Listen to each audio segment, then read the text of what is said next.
Hello everyone, do you have an Intex saltwater system for your pool that has recently been hitting you with the low salt alarm error 91? This causes the system to stop creating chlorine because it thinks your salt levels are too low, so obviously what you do next is you take the suggested action by adding salt and you start the system back up. Well, after you do this, it'll work for a little while, maybe a couple minutes, and then the low salt alarm comes back in. And then maybe you add more salt, and then you just keep repeating this process until you decide it's not working, and you test the pool for salt levels yourself. And then when you do that, you find them to be satisfactory. Well, what do you do then? Do you look online for another system thinking that yours has met the end of its life, only to find out that a new system can run around $600? You can either, suck it up and buy a new one for that $600 or try to find one for cheaper, or you can do what I'm going to show you I did in this video, is bypass the salt sensor and run the power straight to the chlorinating cell by essentially unscrewing and rescrewing two screws, and voila, the problem is fixed. So again, this video is going to show you how I did that to bypass the low salt warning and keep my system running as long as I want it to run, creating chlorine. So the first thing you want to do is remove power to the system. So that's what I'm doing here. I'm just simply unplugging the GFCIs from their power source. And then I'm going to walk over to the system itself. You see I have my little kneeling pad because there's a bunch of sand over here and I didn't feel like getting all sandy today. What you want to do is maybe make yourself comfortable, because this is only going to take a couple minutes if you do this. You want to unscrew the 4 housing screws that keep the housing over the circuitry. This back rear right screw actually was corroded to the point that it was stripped, so I had to actually drill it out.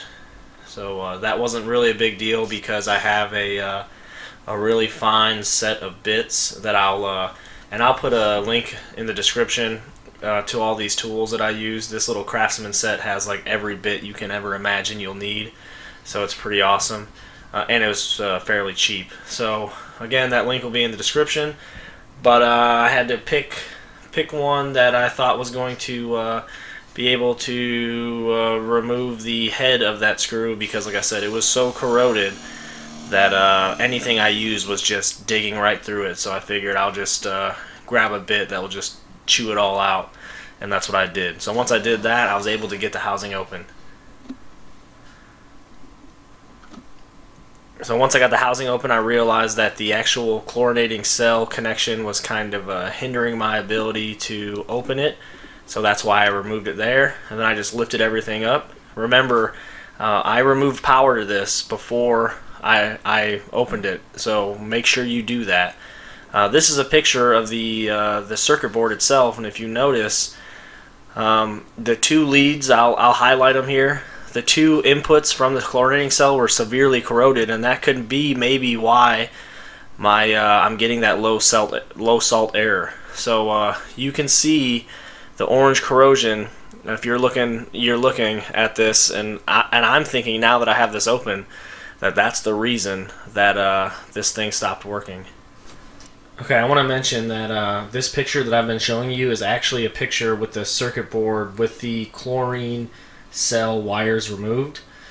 So if you're looking at the terminals I showed you earlier that are corroded, initially when you first open up the system, the chlorine wires coming from that cell are going to be installed there. So here's a picture of that, and what you see is the white wire is hooked up to the negative, and the black wire is hooked up to the positive.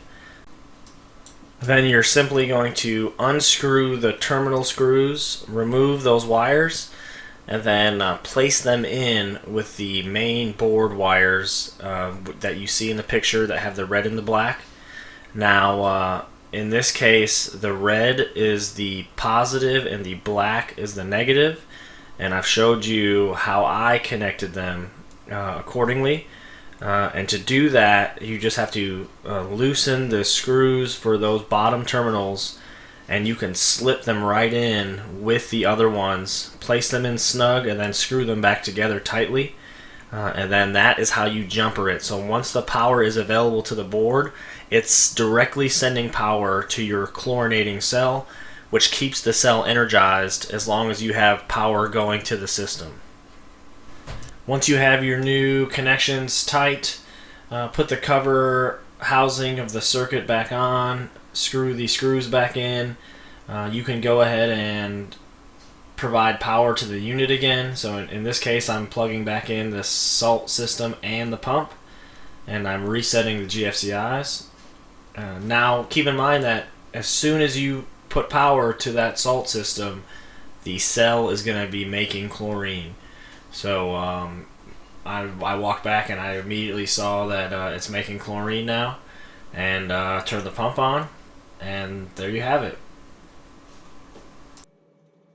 Lastly, I want to mention that now that you've bypassed your low salt warning, you really aren't going to know what your salt levels are. So I recommend that you buy a small salt tester. I'll put a link to the one I used in this video, and that way you can continuously check your salt to make sure it's not actually low, because your system isn't going to do that for you anymore.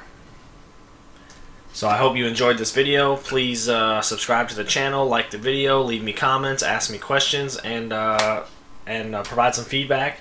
Thanks for watching.